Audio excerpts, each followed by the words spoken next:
La chronique bourse, la quotidienne Zone Bourse, Anthony Bondin. Salut à toutes et à tous et bienvenue dans ce point de marché Zone Bourse du lundi 3 février 2025. Il s'appelle ce matin « Trump sort la sulfateuse douanière ». Le mois de janvier 2024 fut un excellent millésime boursier, mais j'ai l'impression qu'il va falloir l'évacuer FISA. En effet, Donald Trump a dégainé samedi 1er février des surtaxes douanières ciblant le Mexique, le Canada et la Chine, c'est-à-dire les trois principaux partenaires commerciaux des États-Unis. Il l'avait dit et il l'a fait, ce qui n'empêche pas les marchés financiers d'être pris en flagrant délit d'impréparation. L'insouciance des investisseurs est parfois déroutante et cela tient probablement au fait que ce sont d'incorrigibles optimistes qui pensent qu'au final tout va bien se passer même quand les preuves du contraire se multiplient. Prenons janvier 2025 par exemple, c'est l'un des meilleurs mois de janvier des 30 dernières années pour la bourse européenne. L'indice MSCI Europe a en effet gagné 6,4%, bien aidé par les marchés allemands, suisses et français. Tout le monde savait pourtant que depuis quelques jours, les États-Unis s'apprêtaient à remettre de l'huile sur le feu de la guerre commerciale dès le début du mois de février. New York s'est d'ailleurs montrée plus prudente que Londres, Paris, Zurich et Francfort, puisque l'indice large S&P 500 n'a progressé que de 2,7% en janvier. Le 1er février, samedi donc, Donald Trump a fait ce qu'il avait dit, surtaxer les importations en provenance du Canada et du Mexique jusqu'à 25% et celles en provenance de Chine de 10% additionnels. Ce faisant, il a tout simplement mis une pilule aux trois principaux partenaires commerciaux de son pays qui pèsent ensemble près de 43% des importations états-uniennes. Dont deux d'ailleurs, soit dit en passant, le Mexique et le Canada, avec qui Donald Trump lui-même avait signé un accord de libre-échange en 2018. L'entrée en vigueur du dispositif est prévue le 4 février et le nouveau locataire de la Maison-Blanche a expliqué que cette mesure a été prise, je le cite, dans le cadre de la loi sur les pouvoirs économiques d'urgence internationaux en raison de la menace majeure que représentent les étrangers en situation irrégulière et les drogues mortelles qui tuent nos concitoyens, notamment le fentanyl. Je referme les guillemets. Il va falloir trouver d'autres justifications pour surtaxer l'Europe que les drogues mortelles et les étrangers en situation irrégulière puisque c'est probablement la prochaine cible du président américain. Donald Trump a en effet affirmé en parallèle que des droits de douane sur les produits de l'UE seraient certainement appliqués. Il y a plein d'actu qui tombent ce matin à ce sujet et apparemment des discussions pourraient avoir lieu dès ce lundi entre les États-Unis et les trois pays déjà ciblés. Mais l'appétit des financiers pour le risque vient quand même de se prendre du plomb dans l'aile.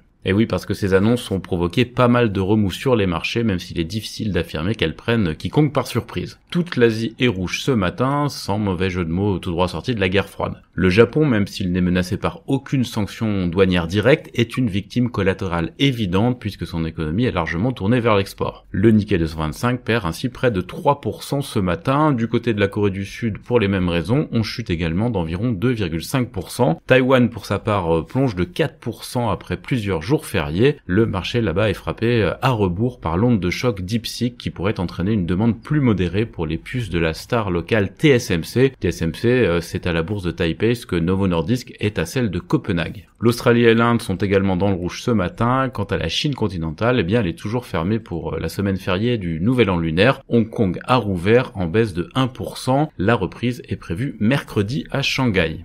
Alors au-delà des marchés actions, le choc de réalité sur les surtaxes douanières entraîne quelques réactions logiques et d'autres un petit peu moins intuitives. Du côté de la logique, on a le dollar US qui a bondi face à l'euro, au peso mexicain et au dollar canadien, et plus généralement face à toutes les principales devises. Le plus gros choc est quand même pour les crypto-monnaies qui se sont littéralement effondrées. On est à moins 7% ce matin pour le Bitcoin, moins 14% pour Solana et moins 23% pour l'Ether. Manifestement, l'aversion au risque a fait ses premières victimes. D'ailleurs, les crypto-monnaies réagissent plus brutalement que l'indice de volatilité VIX, qui est en hausse mais sans exubérance à ce stade. Au chapitre des réactions plus étonnantes, les rendements US sont relativement stables en dépit de l'effet inflationniste attendu des mesures douanières. Alors si le début de semaine est marqué par cette affaire de barrière aux importations, le mois de février démarre sous une avalanche de publications de résultats d'entreprises. On aura notamment cette semaine Alphabet, Amazon, L'Oréal, Novo Nordisk, UBS, Total Energy et quelques centaines d'autres. L'agenda des statistiques macro, pour sa part, comprend la Banque d'Angleterre qui devrait baisser ses taux jeudi, l'inflation dans la zone euro, ça s'est prévu ce matin à 11h, et enfin le rapport sur l'emploi américain en janvier, qui est prévu vendredi, un rapport, je vous le rappelle, qui est décisif pour la Fed et les attentes du marché sur les taux. Ce matin, les indicateurs européens et américains sont dans le rouge vif, les premiers échanges sont donc attendus en baisse marquée sur le vieux continent.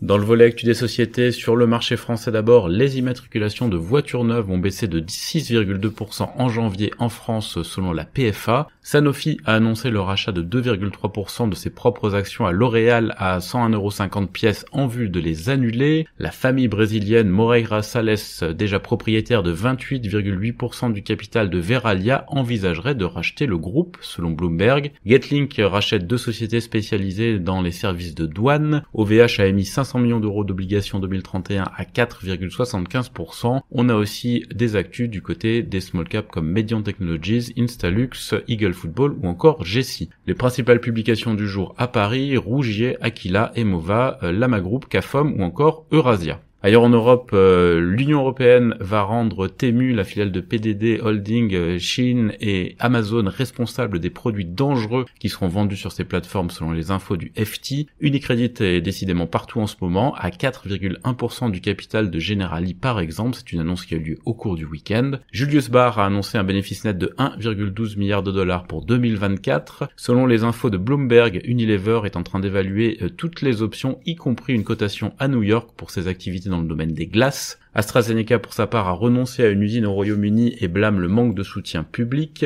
Porsche a annoncé ce week-end le départ surprise de 2 de ses dirigeants, signe des turbulences au sein du fleuron du groupe Volkswagen. L'espagnol Indra Sistemas a acquis une participation majoritaire dans l'opérateur de satellite Hispasat pour 725 millions d'euros. OMV et ADNOC envisageraient d'acquérir conjointement Nova Chemicals et discutent d'un partenariat dans le domaine des polyolefines. Et KTM, la filiale de Pierer Mobility, a vendu ses parts dans MV Agusta. En Amérique du Nord, Meta envisagerait de déplacer sa domiciliation juridique au Texas. Le ministère américain du Commerce enquête sur l'utilisation des puces d'IA par DeepSeek à la suite des discussions entre le président Trump et le PDG de Nvidia, Jensen Huang. B. Riley Financial songe à scinder son activité action selon Bloomberg. Starbucks et son syndicat retirent les poursuites engagées l'un contre l'autre. Colgate réfléchirait à la façon de réduire l'impact d'éventuels droits de douane sur le dentifrice fabriqué au Mexique. Berkshire Hathaway compte plus de 4000 emplois de moins que fin 2023 au sein de ses nombreuses branches, mais le groupe compte encore 392 000 employés. Enfin, J.M. Smucker se sépare de certaines marques de produits de boulangerie sucrée pour se concentrer sur sa branche Hostess Brands. Les principales publications du jour aux États-Unis, on a Palantir, NXP, IDEX, Tyson Foods ou encore Clorox.